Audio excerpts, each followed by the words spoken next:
할렐루야. 네. 우리 주의 돌아보시면서 예수님 이름으로 사랑합니다. 인사하시겠습니다. 예수님 사랑합니다. 예수님 사랑합니다. 예수님 사랑합니다. 예수님 사랑합니다. 오늘은 창세기 39장 2절로 3절을 중심으로 형통한 삶, 이와 같은 제목으로 말씀의 은혜를 나누고자 합니다. 형통이란 국어 사전적으로는 모든 것이 뜻대로 잘 되어감이라고 합니다. 이때 만사 형통이란 말을 씁니다. 라이프 성경 사전에서도 거의 동일한 뜻으로 첫 번째 뜻은 모든 일이 뜻한 바와 같이 잘 되는 것이라고 합니다. 창세기 24장 42절입니다. 창세기 24장 42절입니다.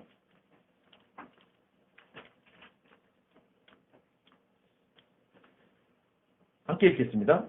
내가 오늘 우물에 이르러 말하기를 내 주인 아브라함의 하나님 여호와여 만일 내가 행하는 길에 형통함을 주실진대. 아멘. 자, 이 창세기 24장 42절에 있는 이 형통함에 대한 이 공동 번역의 해석은 또 이렇습니다. 제가 띠고 온 사명을 뜻대로 이루어 주시려거든. 그러니까 형통함이 뜻대로 이루는 것이라는 겁니다. 자, 바른 성경에서는 제가 가는 길을 형통하게 하신다면, 가는 길을 형통하게 하신다면, 최번역에서는 하는 일이 잘 이루어지게, 형통이란 것이 하는 일이 잘 이루어지는 것. 쉬운 번역에서는 제가 이삭의 아내감을 찾는 일을 성공할 수 있게 해주세요. 자, 우리말 성경에서는 제가 걷고 있는 이 길이 잘 되게 해주십시오. 현대어 성경에서는 목적을 잘 이룰 수 있도록 도와주소서.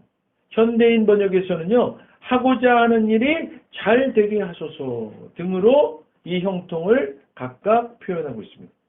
자, 두 번째 뜻은요, 하나님과 계약의 대상인 이스라엘이 언약을 지킬 때 약속된 축복을 가리킵니다. 자, 신명기 29장 9절입니다. 신명기 29장 9절 우리 함께 읽겠습니다. 그런즉 너희는 이 언약의 말씀을 지켜 행하라. 그리하면 너희가 하는 모든 일이 형통하리라. 자, 여호수아 1장 7절 읽겠습니다. 오직 강하고 극히 담대하여 나의 종 모세가 네게 명령한 그 율법을 다 지켜 행하고 우로나 좌로나 치우치지 말라. 그리하면 어디로 가든지 형통하리니. 역대상 22장 13절입니다. 함께 읽습니다.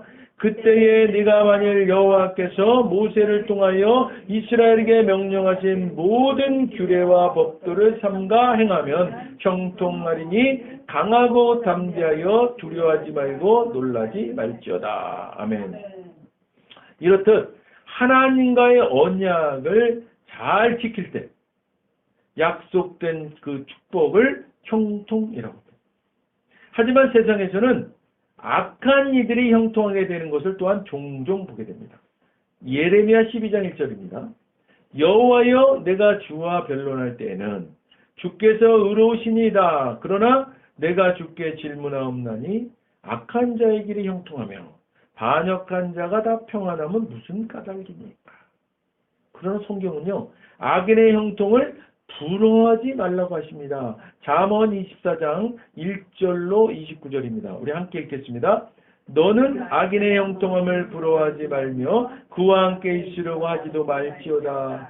너는 그가 내게 행한 같이 나도 그에게 행하여 그가 행한 대로 그 사람에게 갚겠다 말하지 말지니라. 아멘. 악인의 형통함을 부러워하지 말라고 하시면서 하나님의 자녀된 도리를 다하라고 권면하십니다. 역대하 31장 21절과 시편 128편 2절입니다. 우리 함께 읽습니다. 그가 행하는 모든 일, 곧 하나님의 전에 수정되는 일에나 율법에나 계명에나 그의 하나님을 찾고 한 마음으로 행하여 형통하였더라. 네가 네 손이 수고한 대로 먹을 것이라. 네가 복되고 형통하리로다. 아멘. 왜냐하면 악인의 형통은 일시적이며, 자, 시편 또 37편 35절 36절 읽겠습니다. 내가 악인의 큰 세력을 본즉 그 본래의 땅에 서 있는 나뭇잎이 무성함과 같으나 내가 지나갈 때 그는 없어졌나니 내가 찾아도 발견하지 못하였도다. 아멘. 결국 어떻게 돼요? 파멸에 이르기 때문입니다.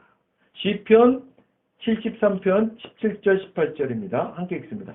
하나님의 성소에 들어갈 때야 그들의 종말을 내가 깨달았나이다. 주께서 참으로 그들을 미끄러운 곳에 두시며 파멸에 던지시니라고 설명하고 있습니다. 국어사전이나 성경사전이나 문자적 설명은 크게 다르지는 않은 것 같아 보입니다. 모든 일이 뜻대로 잘 되어가는 것. 이것이 형통이라고 두 사전적 설명은 너무 똑같아 보입니다.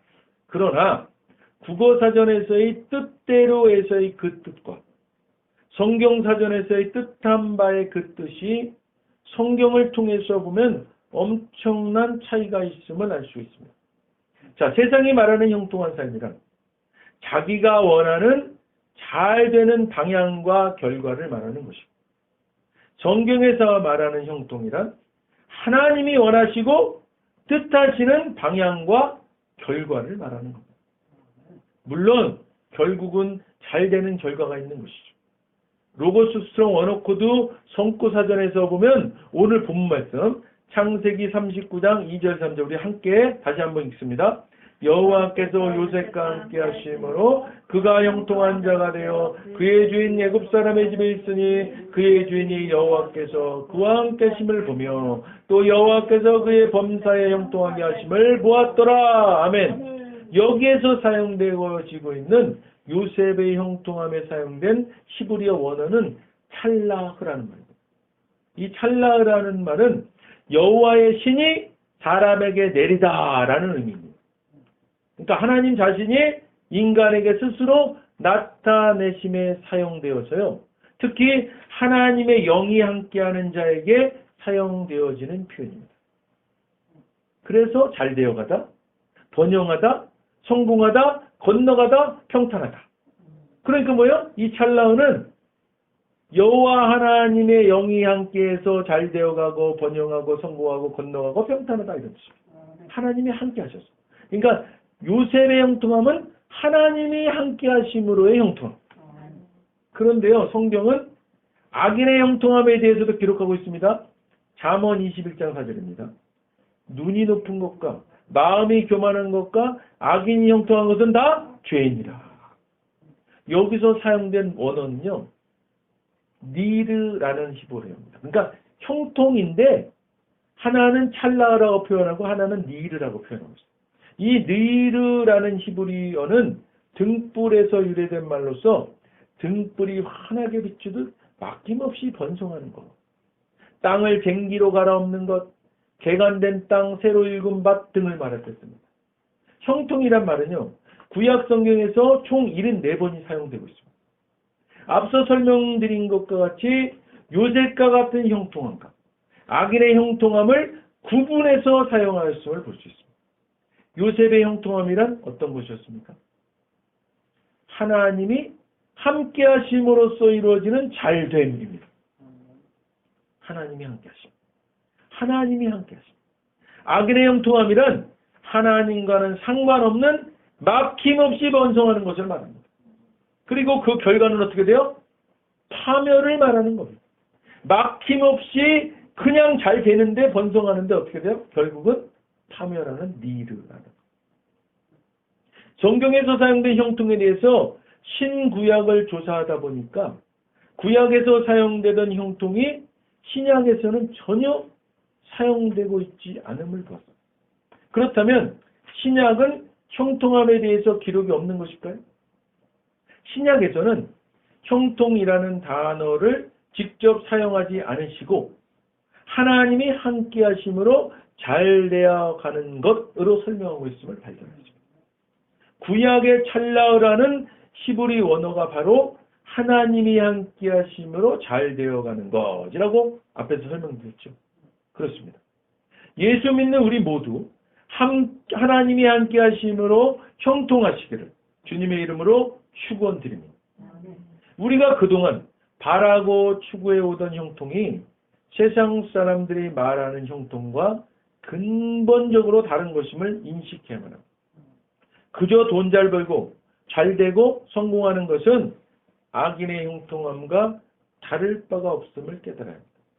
많은 사람들이 지난 정권에서 최순실, 지금 조국, 추미애 많이 부러워들었겠죠. 세상에 그들의 비리와 내로남불이 알려지기 전까지는요, 돈 마음대로 쓰고 대통령과는 언니 동생하고 호영호재하고 권력을 마음껏 휘둘러대고 청와대를 제 집 드나들 듯하고 재벌들도 이분들 앞에서는 굽신굽신거리고 알아서 줄 서는 많은 사람들을 보면서 그런 생각들을 했겠죠. 지금도 아마 아직도 부러워하는 사람들 많을 겁니다. 사랑하는 여러분, 예수를 잘 믿는다고 하면서도 세상 사람들이 바라는 그런 잘 되는 것을 예수 믿는 사람들의 형통이라고 생각하고 있었다면 돌이켜 하나님이 함께 하심으로 잘 되는 형통함이 되시기를 주님의 이름으로 간절히 부탁드립니다. 구약의 요셉은 어린 나이에 형들로부터 심한 배신을 당하고 사랑하는 아버지와 생리별하는 아픔을 겪어야 했습니다. 그뿐만 아니라 애굽에서도 역시 성실하고 정직하게 일을 했지만 보디발 장군의 정치범 수용소에 갇히게 됩니다. 어린 나이에 감당하기 너무 힘든 상처를 안고 사람이 더 이상 내려갈 수 없을 정도로 밑바닥 인생까지 체험했지만 놀랍게도 바로 그때에 하나님이 함께 하심으로 인한 형통한 삶이 무엇인지를 증거하게 됩니다. 요셉의 형통함에는 고난 가운데서도 하나님이 함께 하심으로 그 고난을 형통함으로 건너는 찰나후였습니다. 신약의 대표적인 사도인 바울도 역시 열심히 복음을 전하다가 죄수의 신분이 되어서 로마로 압송되는 일을 겪게 됩니다. 배가 큰 풍랑을 만나 배에 탄 모든 이들이 정신을 잃고 좌절했을 때 하나님과 늘 동행하는 사도 바울은 침착하게 배 안에 있는 사람들을 위로하고 삶의 소망을 전달해 줍니다. 로마로 가는 배가 유라굴로 광풍을 만나 침몰의 위기를 맞았지만 하나님이 함께 하심으로 고난을 건너는, 그래서 결국은 로마에 가서 복음을 전하게 되는 그 형통이었습니다. 우리 구주이신 예수님도 형통하셨죠. 그러나 고난 없이 늘 순탄한 가운데 주님의 뜻을 이루신 건 아니지 않습니까? 십자가에 못 박혀 죽으시는 참기 어려운 극심한 고난과 역경 가운데서 하나님이 함께 하심으로 능히 그 고난과 역경을 건너서 결국에는 인류를 구원하는 하나님의 뜻을 이루는 형통함이었습니다. 형통이란 성도가 고난 가운데서도 하나님의 임재를 체험하며 세상 앞에 하나님의 살아계심을 드러내는 승리의 과정입니다. 신앙인에게 있어서 형통한 삶이란 만사형통하고 무병장수하는 것이 아니라 고난 속에서도 하나님의 임재를 체험하며 하나님의 살아계심을 세상 앞에 증거하는 것을 의미하는 것입니다. 예수님의 십자가에서의 다 이루었다라는 것에 구원받은 자의 형통도 포함되어 있음을 믿으시길 바랍니다. 우리 가운데 고난, 고통, 부족함이 있을 수 있습니다. 그러나 하나님과 함께 하심으로 결국은 주님의 뜻을 이루는 형통이 우리에게 있음을 깨닫고 믿으심으로 세상 사람들의 형통함이나 악인의 형통함인 니르를 부러워하지 마시기를 주님의 이름으로 간절히 축원드립니다. 기도하겠습니다. 먼저 오늘 아직 예수님을 구세주로 영접하지 않은 분이 있다면 그분들께 오늘 하나님께서 말씀하십니다. 나는 너희를 사랑하기에 내 아들을 너희에게 주었다. 예수님은 우리를 대신해서 십자가에 못 박혀 죽으셨고 우리를 위하여 우리를 대신하여 죽으셨습니다. 그 결과 거룩하신 하나님의 모든 정죄함과 처벌이 우리가 아닌 대속제물이신 예수님께 떨어졌습니다. 성경에 기록된 바 하나님은 거룩하신 동시에 사랑이십니다. 그래서 우리를 사랑하셨음에도 그의 거룩함을 더럽힐 수 없었죠. 누군가가 대신 죽어야 했습니다. 그래서 영생하시는 예수님께서 보좌에서 내려오사 인간의 아기로 태어나셨죠. 죽기 위해 오신 겁니다. 완벽한 인간이신 그분이 흠 없는 인생을 사신 주님, 우리를 위해 흠 없는 순양이 되셨습니다. 십자가에서 우리 대신 죽으셨고 3일째 되던 날 부활하셨습니다. 아직 예수님을 영접하지 않으셨다면 이 기도를 따라 하시길 바랍니다. 돕는 마음으로 다 같이 따라 하시겠습니다. 하늘에 계신 아버지, 얼마나 멋진 선물을 제게 주셨는지요. 주 예수 그리스도를 보내사 십자가에서 죽게 하셨고 저의 대속제물로 삼으셨습니다. 예수님은 내 죄와 저주와 처벌을 받으셨습니다. 그 모든 것이 십자가에서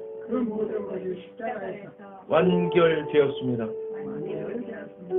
오늘날 예수님이 죽음에서 부활하셨기에 나는 예수님 안에서 하나님 앞에 설 수 있게 되었습니다. 하나님의 은총을 받고 선하심과 복의 면류관을 씁니다. 예수님은 이제 나의 구원주이십니다. 예수님은 이제 나의 주님이십니다. 하나님 아버지 감사드립니다. 예수님 이름으로 감사하며 기도드립니다. 아멘. 오늘 진심으로 따라하신 이 영접 기도가 믿어지는 은혜가 임하신 분 구원 받으셨습니다. 할렐루야. 이어서 오늘 말씀 생각하시면서 각자 기도 제목을 위해 주여 삼창하시고 기도하시겠습니다. 주여! 주여! 주여! 할렐루야. 고맙고 좋으신 아버지 하나님 감사합니다.